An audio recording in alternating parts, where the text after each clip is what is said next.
sa première nuit de liberté. Mon père à Paris l'a passé, endormi sur une poubelle.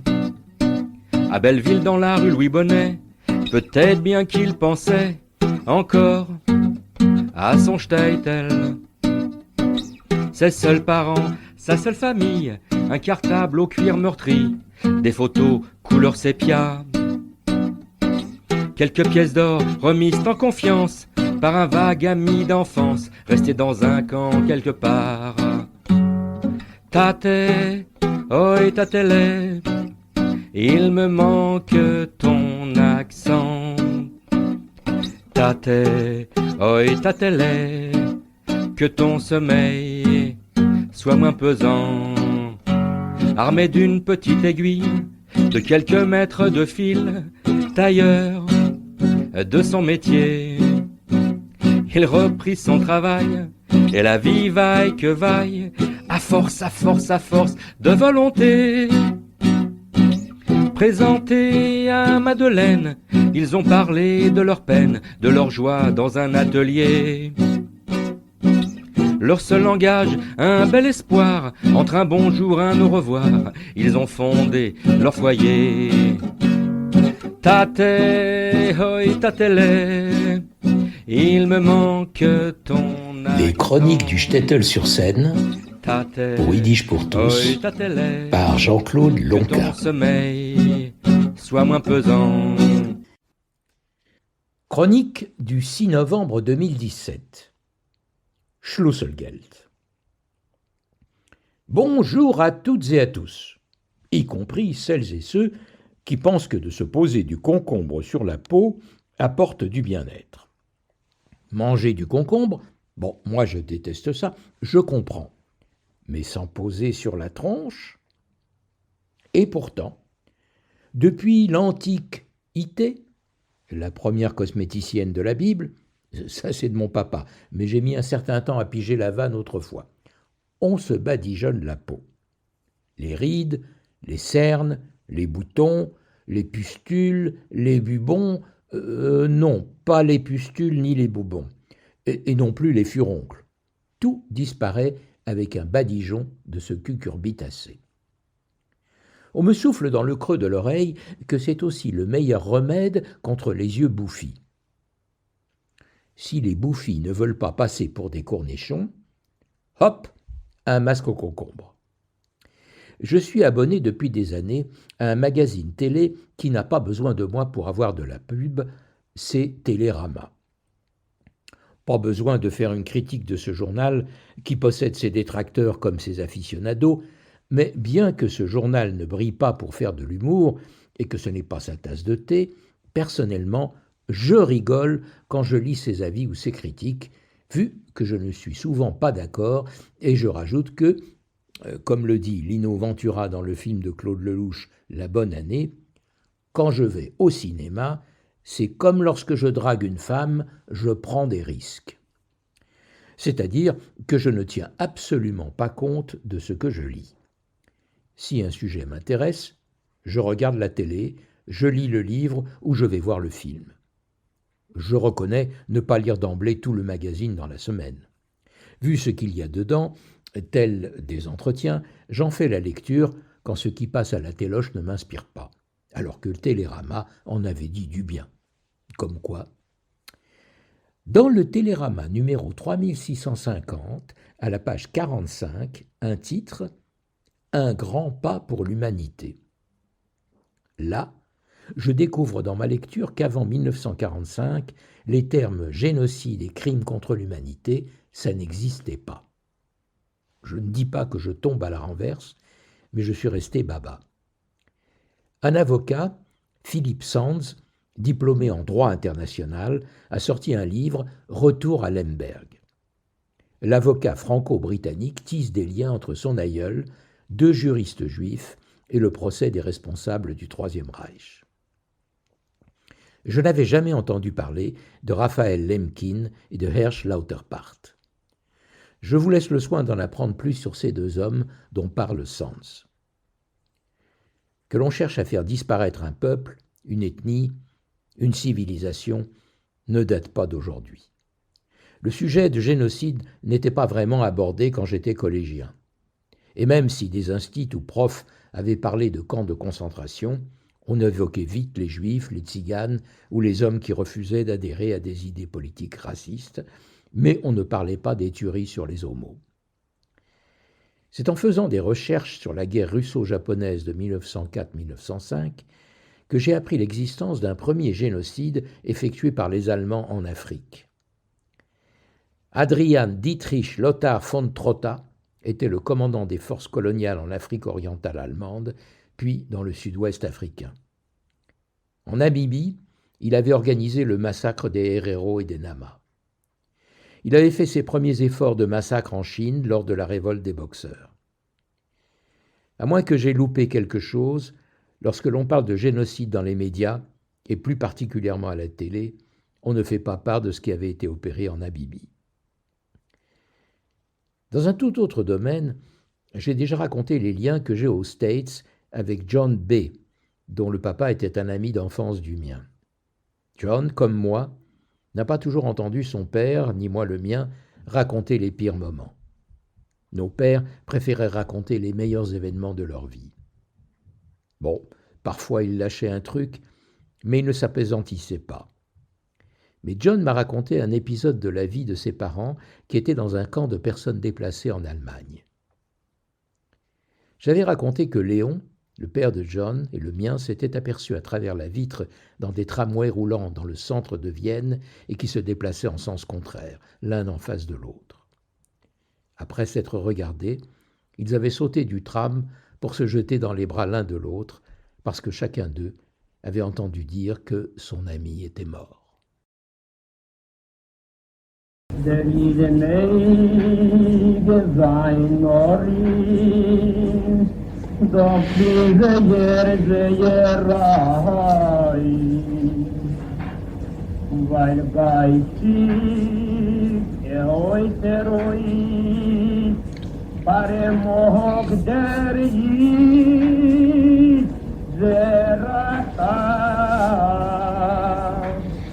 der Dein die Tokini Geroi und abrenne die Neusen und erlebe die Aroi Menerivet im Benemella Ayakina Gevir und jedes Land sparkling farin duti flog från Arvej från ett soinisme Pavilodang referoi isgemis mitai ferrei et maftiramol Venetiatim soinegi der man mernim vider aderi zai und mergiten vider den vander stoff und der hand und argei Ich an neues Land, es gibt eine Jurbale Völker auf der Welt, es kann den Urwehren nach Eumi, und der Roifak und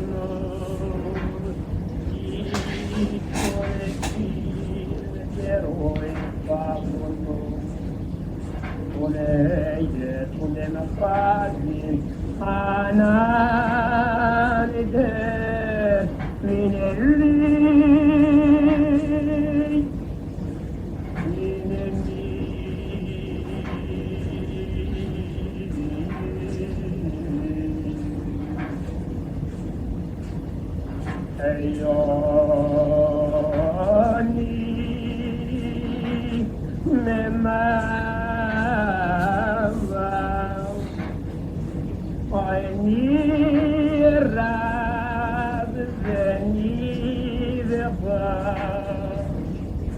mi père, mi père,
Una ferma piramon, ven ferreilla, Ciceron, Gingeter freilla, ona moire. Venetim der kim kastoero, Aiti suvetime kuvetim kastoero. Itenica vorlatoiro, si suvetime kuvetim kastoero, ai vetime kastoero. Ai nu gildeno si beizoi zatoero, ilu veioero. Nu gildeno si beizoi zatoero, ilu veioero. Isu vetime kuvetim kastoero. Ai betim vatoire.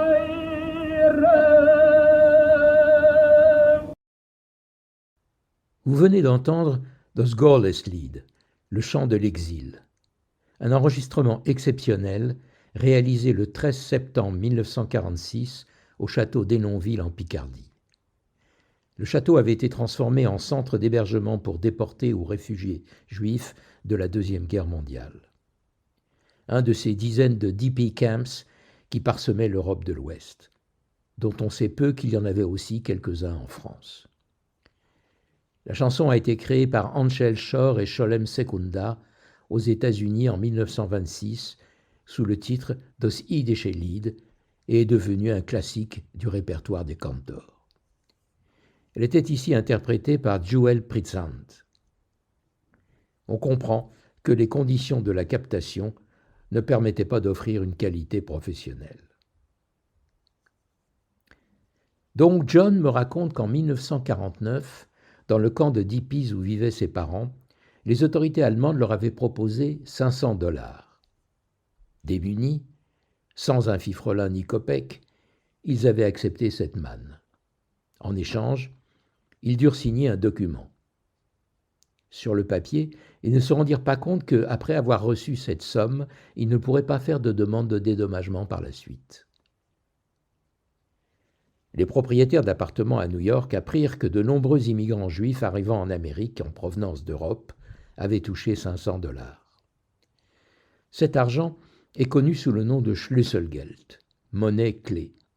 Cela signifie que pour louer un appartement, les immigrants juifs devraient donner leurs $500 aux propriétaires d'appartements pour pouvoir prendre la location. Ses parents, comme d'autres personnes, devaient toujours payer le loyer chaque mois après avoir abandonné les $500.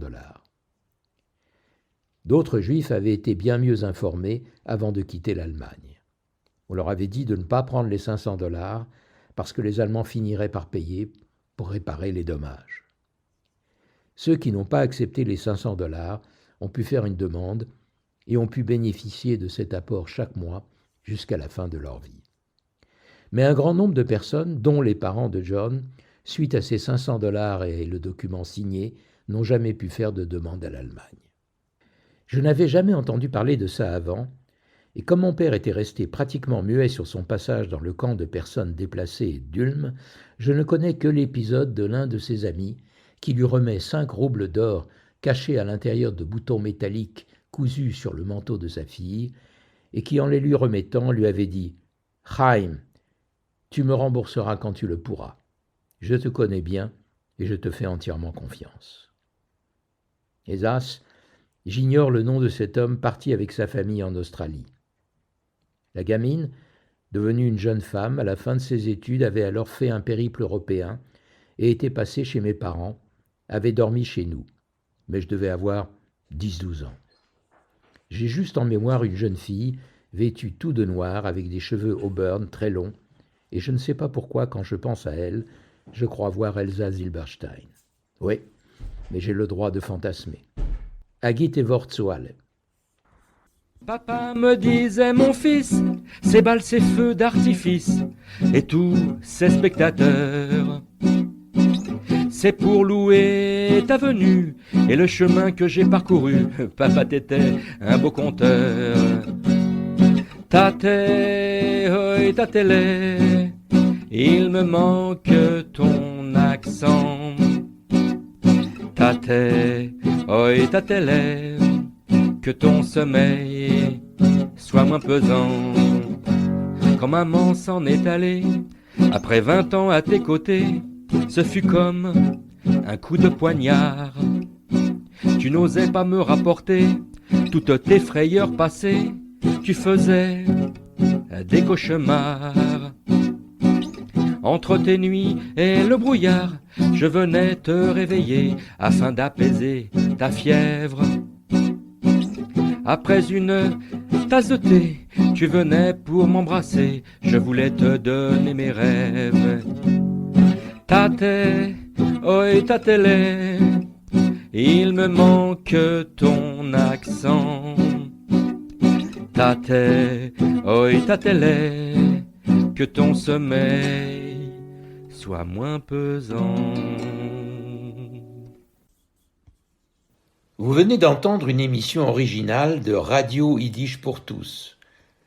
Seule radio au monde à diffuser la culture yiddish 24 heures sur 24, Radio Yiddish pour tous fonctionne grâce au seul soutien financier des membres et donateurs de Yiddish pour tous. Vous pouvez vous aussi apporter votre contribution à la diffusion de notre culture. Pour cela, rendez-vous sur notre site www.yiddishpourtous.org www.yiddishpourtous en un seul mot, .org.